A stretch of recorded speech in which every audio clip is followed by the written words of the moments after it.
하나님 아버지, 주님의 말씀 저희들 붙들고 순종하고자 합니다. 저희들의 문제는 말씀이 모르는 것이 아니라 말씀이 저희 삶 속에 순종되어지지 않는 그 문제입니다. 저희들 말씀을 마음속에 깊이 새기고 주님의 말씀이 실제가 되는 삶 살아가고자 합니다. 주님 역사해 주시고 이 시간 말씀 같이 나눌 때 성령께서 인도하여 주시어서 저희들의 깨달음을 더하여 주시고 저희 마음속에 깊이 새기는 과정이 될 수 있도록 역사하여 주시옵소서. 감사하며 예수님 이름으로 기도드렸습니다. 아멘.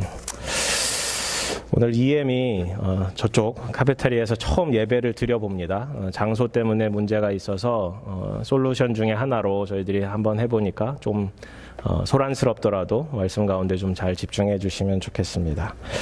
일상 가운데 복종함이라는 제목으로 하나님 말씀 나누고자 합니다. 에베소서 말씀 지난 몇 주간 같이 나눴는데 저희들 예배에 대해서 같이 나눴습니다. 구원에 대해서 나눴습니다. 그리고 사랑에 대해서, 제자도에 대해서, 그리고 몸을 세우는 은사에 대해서, 지난주는 선교에 대해서 같이 나눴습니다. 그리스도의 풍성함을 나누는 것, 서로 함께 교회를 세워가는 것이 중요하다라는 얘기를 드렸고, 사역에 또 하나님의 나라를 확장하는데 상속자로, 지체로, 약속에 참여하는 자로 함께 참여해야 됩니다. 같이 말씀을 나누었습니다. 오늘 본문은 에베소서의 말씀, 여러 말씀들 중에 많이 인용되는 말씀 중 하나입니다. 가정의 달을 맞이해서 저희들 여보의 주일이나 자녀를 위한 말씀이나 여러 가지 관계에 대해서 말씀할 때 이 에베소서 5장 말씀이 핵심이 됩니다. 가끔 크리스찬 부부들의 부부싸움에도 인용이 됩니다. 그죠? 네. 본문을 잘 아시고 잘 기억하시는 데서 멈추지 말고 잘 순종하셨으면 좋겠습니다. 빌리 그레엄 도서관이 샬롯에 있습니다. 2시간 한 반쯤 걸리는데요. 한 번쯤 가셔서 보시는 것이 우리 그리스도인으로서 한 번쯤 좋은 경험이 되리라 생각이 듭니다. 하나님께서 20세기에 일하셨던 모습 중에 한 일면을 바라볼 수 있습니다. 전 세계 1억 명이 넘는 사람에게 복음을 전하신 것으로도 유명하지만 그의 삶이 여전히 우리에게 은혜가 되기 때문입니다. 그의 메시지가 여전히 은혜가 되기 때문입니다. 가서 여러 가지 그분의 메시지를 들을 수 있는데 여전히 힘이 있어요. 그 능력이 있어요. 그 열정이 있어요. 하나님 나라에 대한, 복음을 향한, 잃어버린 영혼을 향한 그분의 열정을 바라볼 수 있습니다. 그분 이제 작년에 돌아가셔서 지난번에 갔을 때 이제 무덤을 같이 돌아보았는데 거기 앞에 나이가 지긋하신 채플린 분을 한번 만났어요. 이 형광색 조끼를 입고 뒤에 등에 채플린이라고 써 있으시더라고요. 아마 빌리 그레엄 목사님을 기억하고자 무덤을 찾아온 사람들에게 같이 기도해 주고자, 같이 말씀을 나눠주고자 그 자리에 서 계신 것 같았습니다. 영하를 웃도는 굉장히 추운 날씨였는데 그분이 얇은 잠바를 하나 입고 있어요. 그래서 말씀을 좀 건넸습니다. 춥지 않냐고.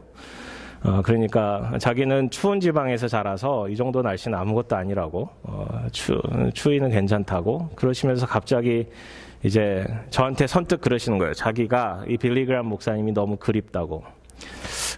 구체적으로 나누진 않았지만 같이 일하셨고 사랑을 나누셨고 같이 사역을 하셨던 분이라 생각이 되어집니다. 그분을 통해서 받은 사랑, 그분이 그리움, 그분의 삶을 그의 그와의 대화 가운데 묻어남을 바라볼 수 있었습니다. 굉장히 좋았어요. 한 번쯤 가보시면 좋겠습니다.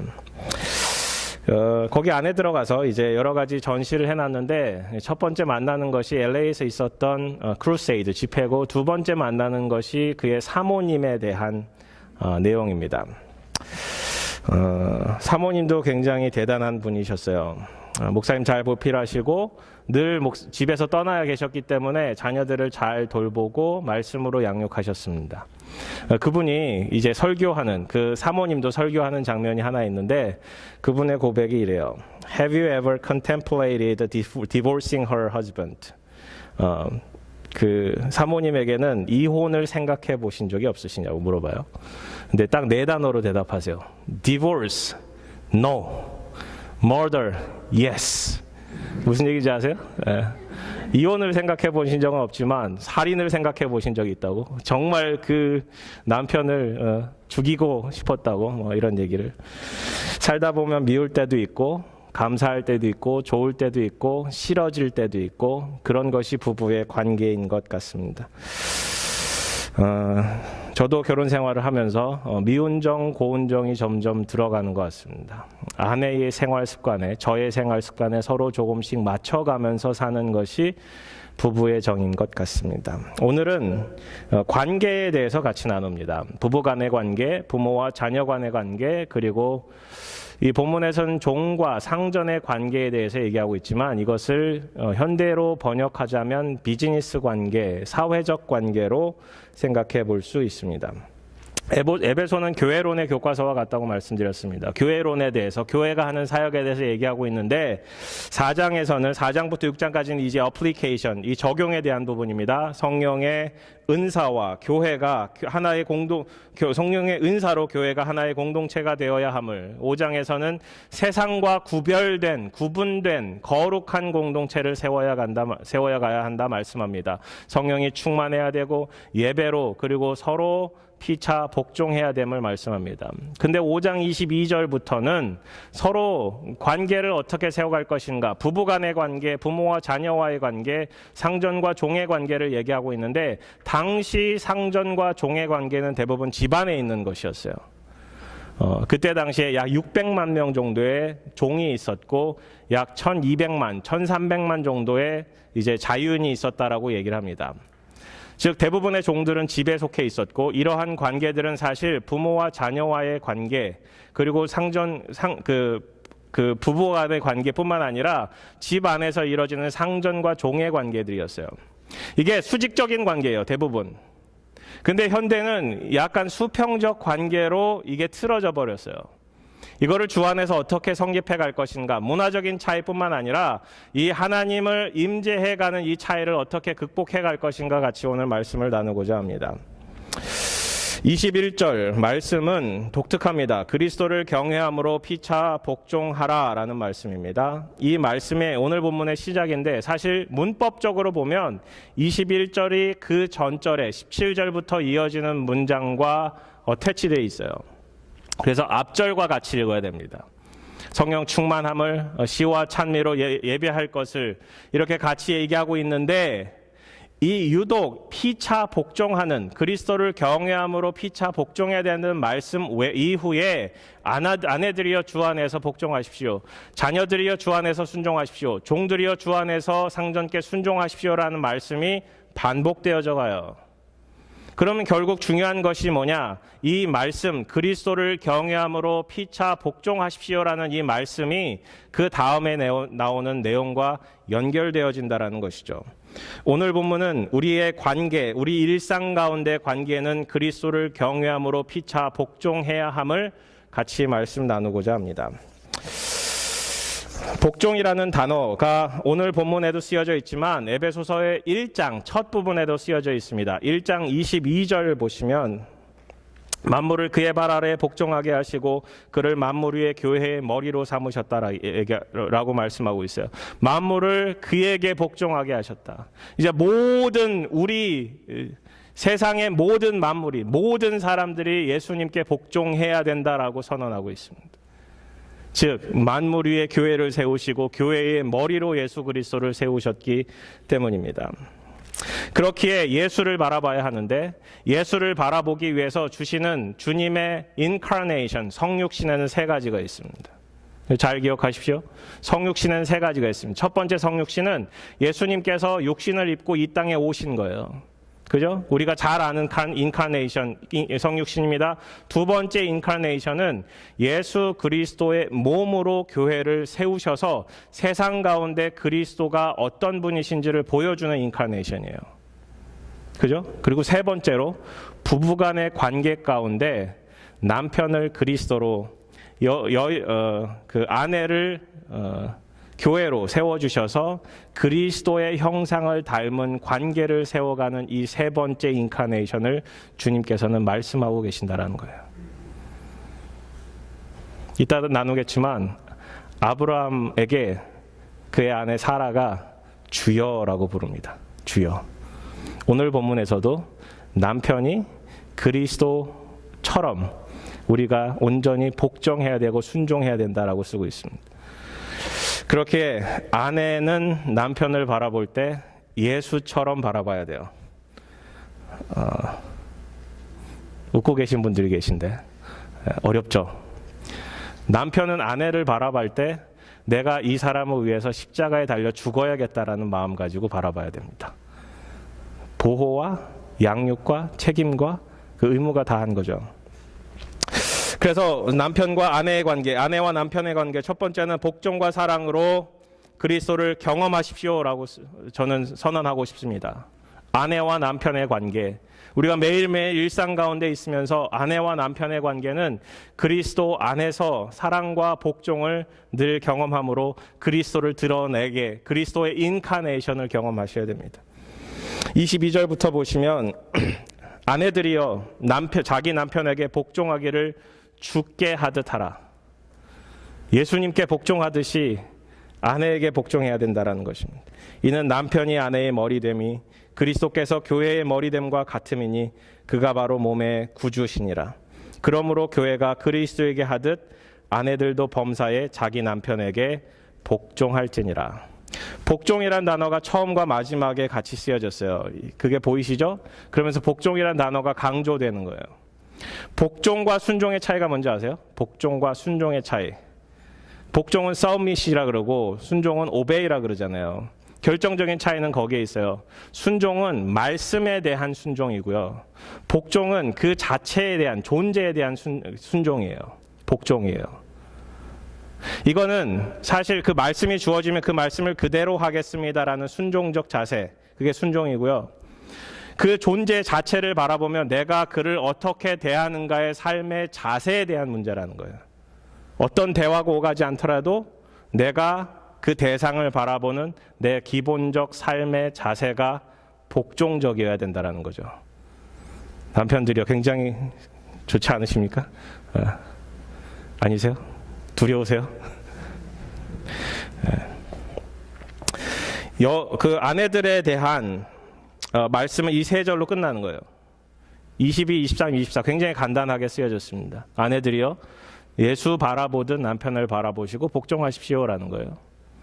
사실 그때 당시에 2000년 전에 로마 시대 때 아내와 남편의 관계는 사실 이 말씀을 반복하지 않아도 대부분의 아내들은 남편에게 귀속되어 있었고 아내들은 남편에게 복종하게 되어 있었어요. 근데 사도 바울이 여기서 하이라이트 하고 싶은 거는 남편과 아내와 남편 간의 관계 가운데 예수 그리스도를 집어넣어서 그리스도를 바라보듯 주께 하듯 복종하라는 거예요. 즉 결론적으로는 주님을 바라보지 않으면 남편에게 온전히 복종할 수 없습니다라는 거죠. 주님 바라보십시오. 그리고 남편에게 복종하십시오. 복종의 자세를 가지십시오. 25절부터는 남편에 대한 내용입니다. 남편들아 아내 사랑하기를 그리스도께서 교회를 사랑하시고 그 교회를 위하여 자신을 주심같이 하라. 이는 물로 씻어 말씀으로 깨끗하게 하사 거룩하게 하시고 자기 앞에 영광스러운 교회로 세우사 티나 주름 잡힌 것이나 이런 것들이 없이 거룩하고 흠이 없게 하려 하심이라. 남편들아 예수님께서 하신 그대로 아내에게 하십시오라는 거예요. 26절 28절이 제 눈에 확 들어왔어요. 아, 이게 먼저구나. 물로 씻어 말씀으로 깨끗하게 하시고 거룩하게 하신다라는 거. 이게 뭐예요? 이게 칭의와 성화에 대한 내용입니다. 물로 깨끗하게 한다는 건 칭의, 의롭다함을 받는 거예요. 그리스도와 함께 죽고 그리스도와 함께 사는 거죠. 그리고 말씀으로 깨끗하게 하고 거룩하게 하신다는 건 성화의 과정이 있다는 거예요. 결국 우리가 예수 그리스도의 능력으로, 예수 그리스도의 십자가로 우리가 의롭다함을 받고 거룩해져가는 그 과정 가운데 우리는 그리스도를 닮아감으로 아내를 사랑해야 됩니다라는 것이죠.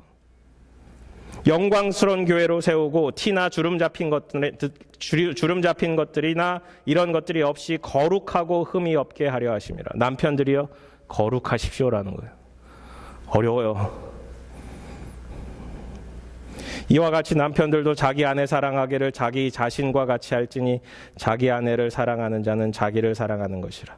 이 말씀이 왜 있을까 고민해 보니까 아내들은 자기 사랑하기보다 남편 사랑하기를 그리고 자녀 사랑하기를 먼저 하는 케이스들이 많아요. 근데 남편들은 자기 먼저 채우는 게 훨씬 더 많습니다. 그래서 얘기하는 거예요. 남편들이요, 자기 사랑하는 것 같이 아내도 사랑하십시오. 누구든지 언제나 자기 육체를 미워하지 않고 오직 양육하여 보호하기를 그리스도께서 교회에게 함과 같이 하나니 우리는 그 몸의 지체임이라.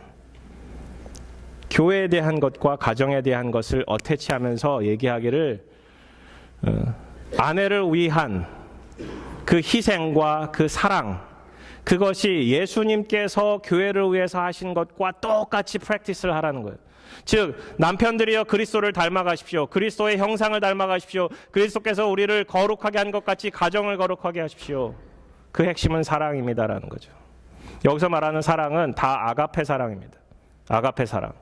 저는 한 번도 결혼하기 전에 제 아내와의 사랑을 아가페적 사랑이라고 생각해 본 적이 한 번도 없습니다. 살아가다 보니까 에로스적 사랑, 남녀 간의 사랑만으로는 살아갈 수 없겠더라고요. 사랑의 유통기한이라는 얘기도 하는데 얼마 되지 않잖아요. 그죠? 가정상담가 딘 마틴 박사가 주부들을 대상으로 당신은 좋은 남편을 만났다고 생각하는가라는 질문을 던졌답니다. 예, 아내분들 요렇게만 해보세요. 이렇게 좋은 남편을 만났다라고 생각하십니까?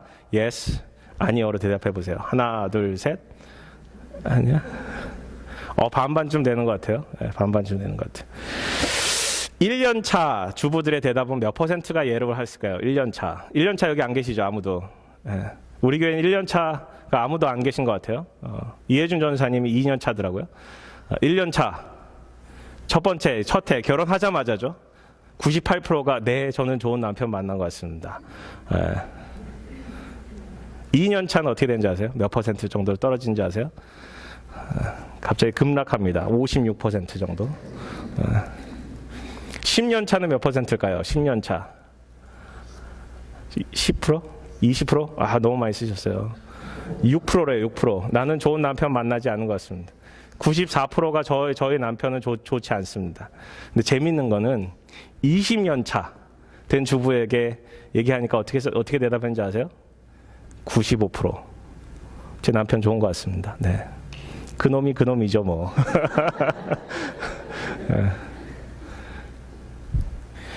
부부의 사랑은 한 20년쯤 걸린다라는 결론입니다. 설령 그렇지 않더라도 우리는 남편과 아내의 관계는 주님께서 묶어주신 관계로 귀하게 여겨야 됩니다.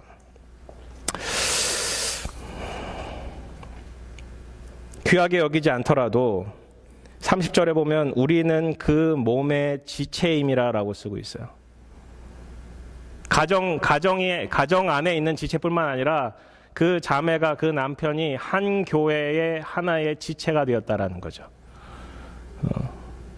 서로 사랑해야 합니다. 서로 용납해야 됩니다. 서로 하나가 되어야 됩니다. 이러한 것들이 남편과 아내의 관계 가운데라도 소속이 된다는 거예요. 즉 가정 공동체는 작은 교회라는 거예요. 작은 교회. 그러므로 사람이 부모를 떠나 그의 아내와 합하여 그 둘이 한 육체가 될지니 이 비밀이 크도다. 나는 그리스도와 교회에 대하여 말하노라. 그러나 너희도 각각 자기의 아내 사랑하기를 자신같이 하고 아내도 자기 남편을 존경하라. 복종하라에서 존경하라까지 넘어갑니다. 어떤 분이 그러세요. 저희 남편은 절대 존경할 수도 복종할 수도 없습니다. 남편이 예수님처럼 행동도 말도 하지 않는데 제가 어떻게 하나요? 저도 이런 설교를 준비하지만 이제 집에 가서 굉장히 두렵습니다. 결국 아내의 최선은 남편이 하나님의 뜻을 따라 행할 수 있도록 돕는 것입니다. 남편을 위한 아내의 기도가 그리스도를 온전히 경외함으로 가능해지기 때문입니다. 결국 아내들이여 남편이 예수님을 닮아가기 위해서 닮아가도록 도와드려야 된다는 거예요. 그리스도를 닮아갈 수 있는 그 모든 것들을 행해야 된다는 거죠. 그 중에 하나는 먼저 복종해 주는 것입니다. 그의 말에 복종해 주는 거예요. 그의 행동에 복종해 주는 거예요. 사실 요즘 현대를 살아가는 남자들이 얼마나 외롭고 힘들고 불쌍한지 아십니까? 세상 가운데 이렇게 잘 인정받는 말을 듣기가 어려운 시대가 되었어요. 아침마다 아내가 뽀뽀해 줌으로 출근하는 사람과 그렇지 않은 사람과의 성공할 수 있는 비율이 이제 2배 정도 차이 난다라고 얘기를 합니다. 아내들이여 출근하는 남편에게 키스를 날리십시오. 이제 한국적인 정서에 잘 맞진 않지만 그래도 잘 다녀와 이 한말로도 당신이 최고야. 오늘 수고했어. 이런 격려와 사랑이 남편을 더욱 그리스도를 닮아가게끔 만드는 비결이 되어 갈 것입니다. 베드로전서 3장과 골로새서 3장이 오늘 본문과 어태치되어 있어요. 그래서 같이 읽어야 돼요. 베드로전서 3장과 골로새서 3장과 에베소서 5장은 같이 읽어야 됩니다. 베드로전서 3장은 이렇게 얘기해요. 아내들아 이와 같이 자기 남편에게 순종하라. 이는 혹 말씀을 순종하지 않는 자라도 말로 말미암지 않고 그 아내의 행실로 말미암아 구원을 받게 하려 함이니 너희의 두려워하며 정결한 행실을 봄이라. 즉 누구든지 남편이 되었든 아내가 되었든 둘 중 한 사람이라도 온전히 주 앞에 서 있어야 된다라는 거예요. 골로새서 3장 18절 아내들아 남편에게 복종하라. 이는 주 안에서 마땅하니라. 이게 옳다라는 거예요. 이게 당연하다라는 거예요. 남편이 그리스도의 머리됨이 그리스도께서 교회의 머리됨과 같이 아내가 남편을 그리스도처럼 바라보고 복종하고 사랑하고 세워주어야 한다라는 거예요. 남편이 그리스도 같지 않더라도 그리스도와 전혀 닮은 면이 없다 하더라도 세워주고 복종하고 그 안에서 그리스도의 형상을 발견해 가야 한다는 것입니다.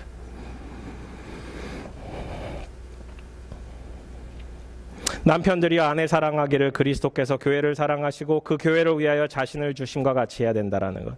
부부간의 관계는 교회를 바르게 세우는 관계처럼 되어야 된다는 것입니다.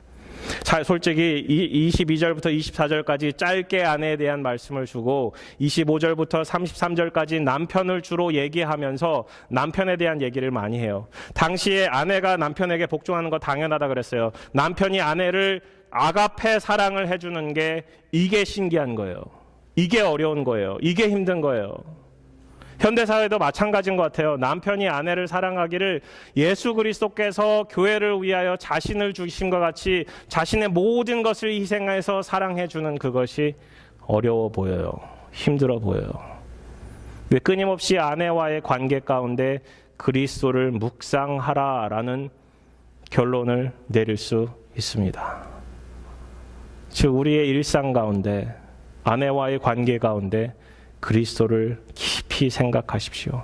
그리스도를 바라보십시오. 그리스도를 따라가십시오.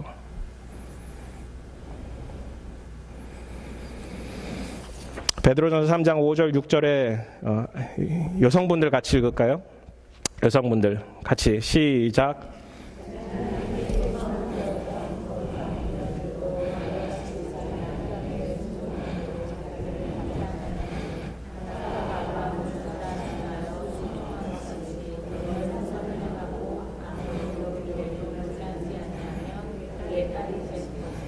이게 그의 딸이라는 것이 사라의 딸이라는 거예요. 이제 아브라함의 후손 같이 사라의 후손이 되어 간다는 거죠. 즉 남편을 주라 칭하며 순종한 것처럼 선을 행하고 두려운 일에도 놀라지 말며 온전히 그를 신뢰하고 나아가라라는 거죠. 베드로전서 3장 7절은 남편에 대한 말씀입니다. 남편들 같이 읽을게요. 시작. 남편들아 이와 같이 지식을 따라 너희 아내와 동거하고 그를 더 연약한 그릇이요 또 생명의 은혜를 함께 이어받을 자로 알아 귀히 여기라.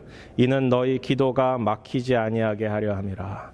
아내와의 관계 가운데 어려움이 있으면 하나님과의 관계 가운데 어려움이 있을 수밖에 없다라는 것입니다. 우리가 기도가 막히지 않기 위해서 우리가 하나님과의 관계가 어렵지 않기 위해서는 우리가 아내를 귀히 여기고 아내를 연약한 그릇으로 바라보아야 합니다. 때로는 아내가 힘이 더 세더라도 연약한 그릇으로 바라보아야 합니다. 웃음 포인트인데 웃질 않으시네. 두 번째 관계는 부모와 자녀의 관계입니다. 순종과 경청으로 그리스도 안에서 가정을 세워 나가십시오.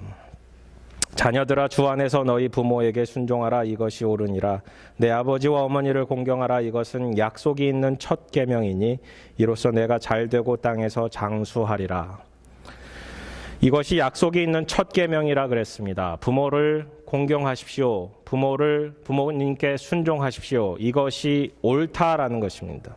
부모와 자녀 간의 관계는 생명의 관계입니다. 자녀는 부모로부터 생명을 이어받습니다. 하나님의 섭리 가운데 있지만 실제적으로 부부가 서로 사랑함으로, 서로 한 몸을 이룸으로, 서로 한 가정을 이뤄감으로 자녀들이 태어나고 자녀들이 그 생명을 이어받고 자라납니다. 이 가정은 하나님께서 주신 비밀의 공동체입니다. 부모와 처음 관계를 맺고 부모로부터 사랑을 받고 인생의 기본기를 배워갑니다. 자는 법, 먹는 법, 깨어나는 법, 입는 법, 버리는 법, 아끼는 법, 대화하는 법, 격려하는 법, 인사하는 법, 사람과 사람을 만나는 법, 이 기본적인 모든 것들을 부모와 자녀 간의 관계 가운데 세워갑니다. 부모와 자녀는 그러한 관계가 되어야 합니다. 하나님께서는 구약을 통해서 부모와 자녀 간의 관계를 하나님과 하나님의 백성 간의 관계로 설명해 주십니다. 즉 하나님께서는 먹이시고 입히시고 가르치시고 이 모든 것들을 케어하시고 공급하시고 보호하시고 일하시는 분이라는 사실을 그의 자녀들을 통해서, 그의 백성을 통해서 알려주신다라는 것입니다. 그렇게 부모들은 하나님의 마음을 배워 자녀들을 양육해야 합니다. 그렇게 4절에 아비들아 너희 자녀를 노엽게 하지 말고 오직 주의 교훈과 훈계로 양육하라. 십계명이 써 있었는데 두 돌판에 써 있었다라고 얘기해요. 두 돌판에 어떻게 써 있는지 몰라요. 근데 이제 이것이 약속이 있는 첫 계명이라 그랬잖아요. 그렇기 때문에 두 번째 돌판 제일 위에 5계명, 부모님을 공경하십시오라는 것이 써 있었을 것이다라고도 얘기를 합니다. 근데 유대인의 전승을 바라보면 1부터 5계명까지, 6부터 10계명까지를 같이 바라봐요. 즉 5계명을 하나님을 사랑하는 돌판 가운데 써 있었다라고 얘기를 해요. 이 10계명을 두 가지로 나눌 수 있는데 하나님 사랑하고 이웃을 사랑하는 것, 그죠?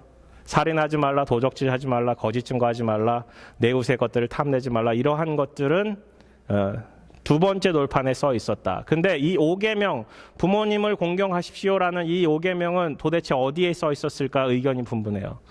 중요한 것은 하나님 사랑과 이웃 사랑을 연결지어주는 이 5계명이 중요하다라는 거예요.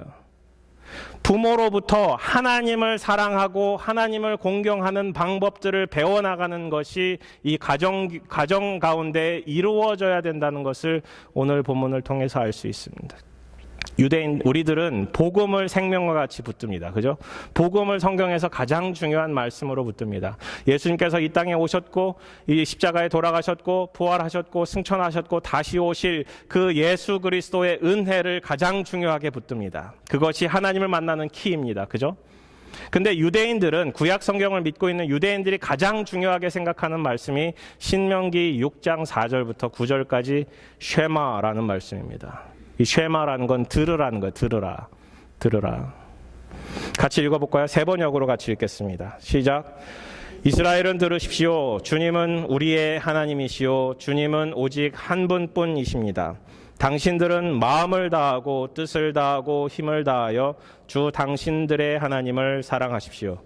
내가 오늘 당신들에게 명하는 이 말씀을 마음에 새기고 자녀에게 부지런히 가르치며 집에 앉았을 때나 길을 갈 때나 누웠을 때나 일어나 있을 때나 언제든지 가르치십시오.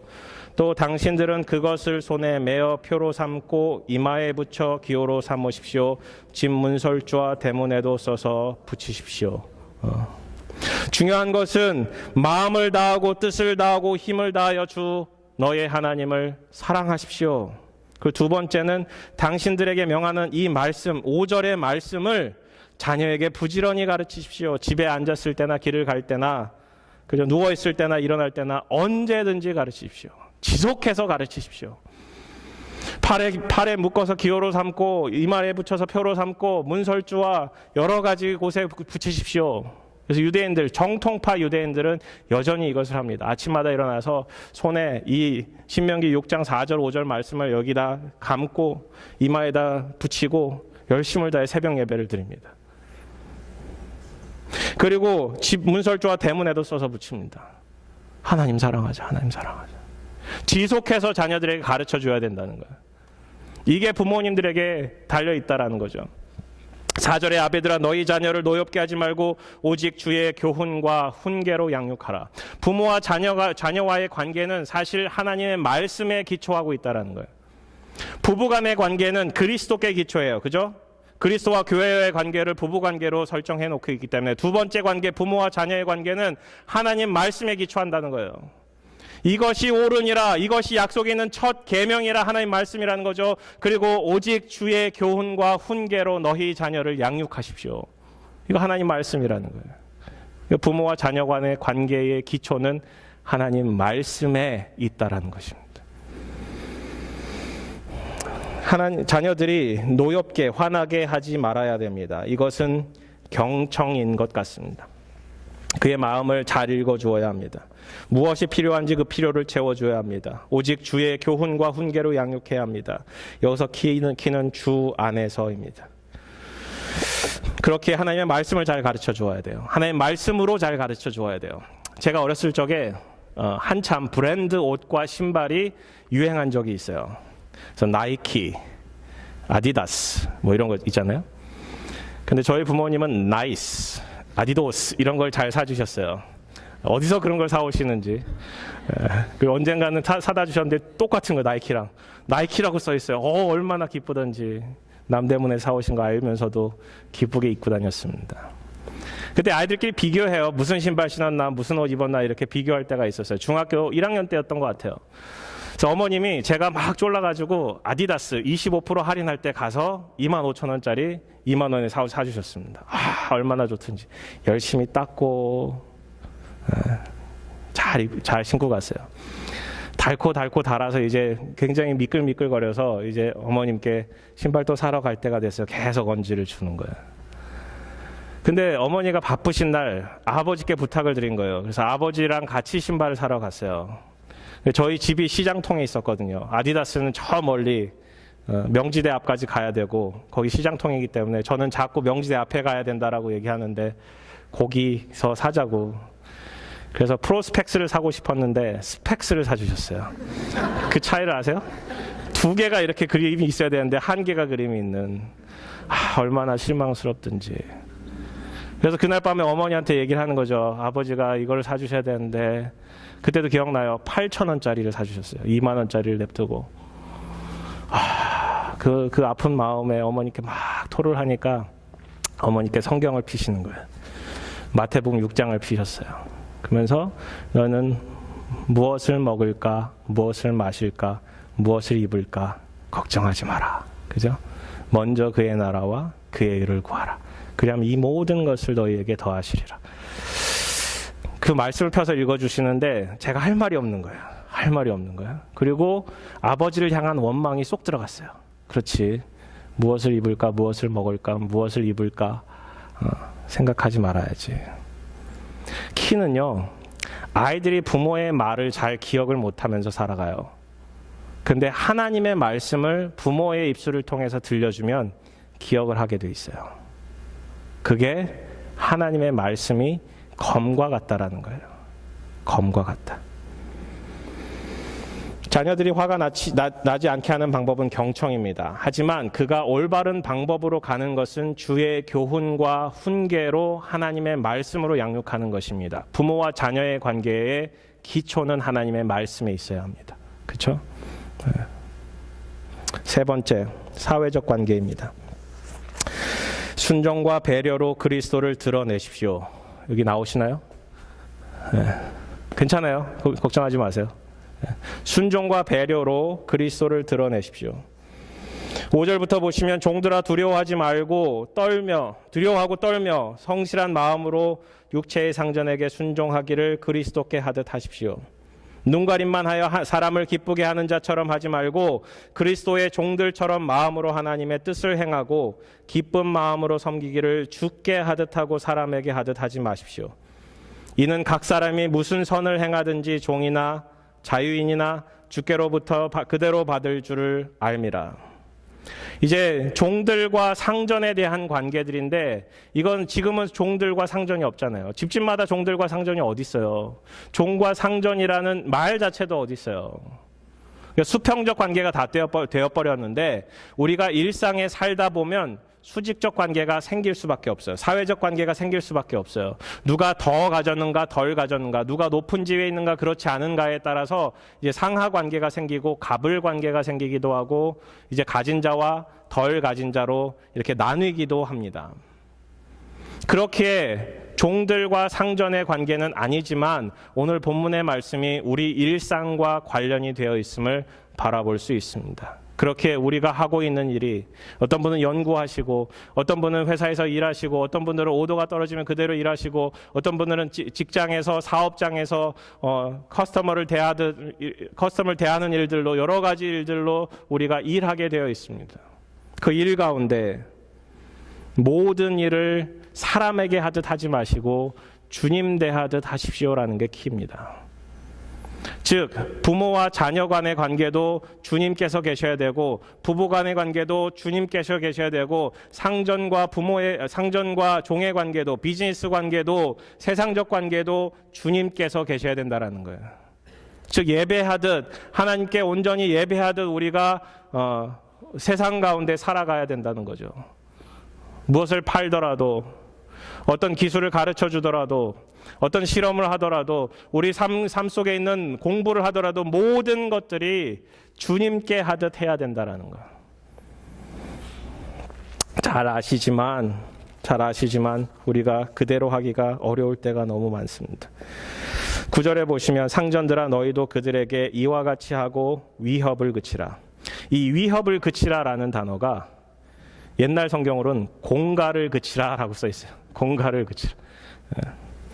그들과 너희의 상전이 하늘에 계시고 그에게는 사람을 외모로 취하는 일이 없는 줄 너희가 알미라. 여기서 본문의 5절부터 9절까지 말씀 중에 키는 9절에 있어요. 그들과 너희의 상전이 하늘에 계시다.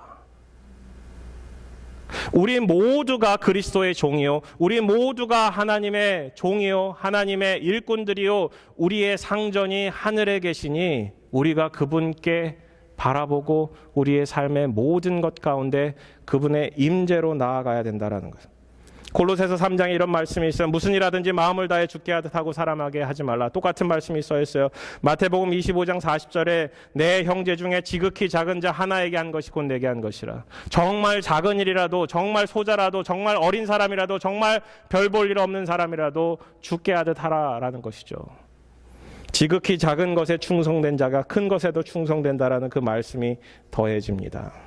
즉 결론적으로 비즈니스 관계 속에서, 세상적 삶 속에서, 우리가 일을 하는 모든 관계 속에서, 사회적 관계 속에서 하나님의 임재를 기억해야 합니다.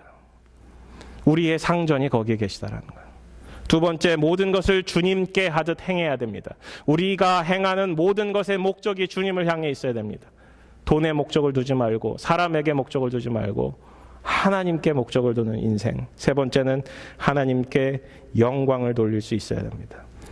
오늘 세 가지 관계를 나눴어요. 부부 간의 관계는 그리스도께 기초해야 합니다. 두 번째, 부모와 자녀와의 관계는 말씀에 기초해야 합니다.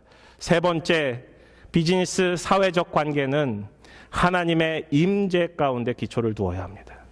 하나님의 임재 가운데 기초를 두어야 합니다. 그렇기에 주님께서 보여주신 그 사랑 그대로 우리가 살아갈 수 있습니다.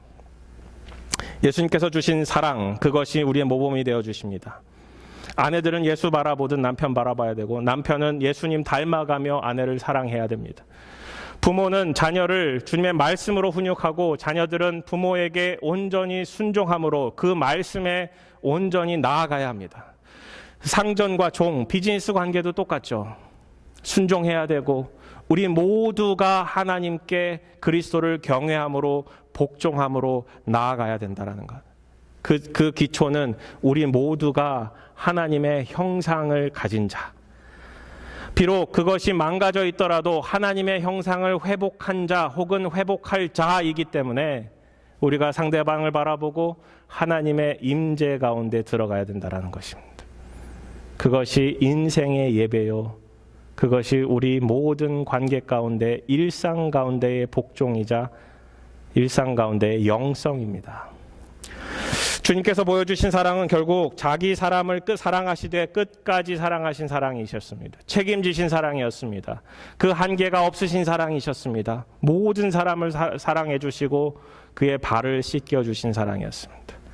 그 삶 가운데 제자들은 누가 크냐, 누가 더 먼저냐 이거 갖고 싸우셨어요. 그때 주님께서 주신 말씀이 있어요. 누구든지 첫째가 되고자 하면 무사람의 끝이 되며 무사람을 섬기는 자가 되어야 할 것이라. 첫째가 되고자 하면 끝사람이 되고 섬기는 자가 되면 첫째가 된다라는 말씀입니다. 토니 캠폴로, 가정사역으로 유명하신 토니 캠폴로 목사님이 가정 사역을 하셨어요. 세미나를 하셨어요. 그 자리에 어떤 부부 간의 관계가 굉장히 어려운 위기에 처한 부부가 거기 앉아 있었대요. 남편과 아내의 싸움의 핵심은 주도권이었어요. 누가 주도권을 가냐. 남편이 늘 얘기하는 건 에베소서 5장 말씀에 내가 가정에, 내가 부부관계의 머리다. 교회의 머리처럼 예수처럼 당신이 나를 섬겨야 된다. 아내는 당신이 예수님처럼 죽어야 된다. 이 주도권 가지고 싸우는 이 관계 가운데 이 사람이 이 아내를 데리고 왔어요. 그 기대한 바는 이 에베소서 5장 말씀을 해주시기를 바라며 가정의 머리는 남편임을, 아내들이 남편에게 온전히 복종해야 된다는 사실을 그의 입술을 통해서 얘기해 줄 것을 기대함으로 앉아 있었어요. 그런데 그날 가정에 대한 세미나 가운데 단 한마디도 이것에 대해서 얘기를 하지 않은 거예요. 그래서 그 형제가 토니 캠폴러 목사님께 나왔대요. 목사님, 오늘 진짜 중요한 얘기 안 하신 것 같습니다. 도대체 가정의 머리는 누구입니까? 물어봤대요. 토니 캠폴러 목사님이 이렇게 대답하셨습니다. 크리스찬이십니까? 네. 그러면 잘못 질문하신 것 같습니다. 누가 가정의 머리인 것을 먼저 질문하기 전에 우리는 누가 먼저 섬겨야 되는가를 질문해야 할 것입니다. 우리는 누가 먼저 종이 될 것인가, 누가 먼저 섬길 것인가를 질문하기 전에 누가 먼저 주도권을 가질 것인가, 누가 먼저 기싸움에 이길 것인가, 그걸 먼저 파악하고자 합니다. 우리가 왕이 되고 싶어하고 우리가 먼저 지배하고 싶어하고 내가 컨트롤하고 싶어하는 그 문제 가운데 우리는 가정에서 먼저 직면하게 되어 있습니다. 예수님께서 교회를 어떻게 사랑하셨습니까? 자신에게 있는 권력을 비우시고 자리를 비우시고 종의 형체를 가지시사 십자가에 죽기까지 사랑하셨습니다. 남편들이 아내를 예수님께서 죽기까지 사랑하신 것처럼 아가파오, 그 희생적 사랑을 해야 합니다. 아내들은 남편의 말씀과 행동의 유무에 상관없이 그의 존재를 향해서 복종해야 합니다. 그 핵심은 예수 그리스도께 있습니다. 부모와 자녀과의 관계도 하나님의 말씀에 있고 비즈니스 관계도 하나님의 임재 가운데 그 핵심이 있습니다. 결국 우리의 일상 가운데 예수님이 핵심이 되시고 말씀이 핵심이 되고 하나님의 임재가 핵심이 되는 그것이 우리 일상 가운데 영성이요 피차 그리스도를 경외함으로 복종할 수 있는 힘이 될 것입니다. 시간 같이 기도하시겠습니다.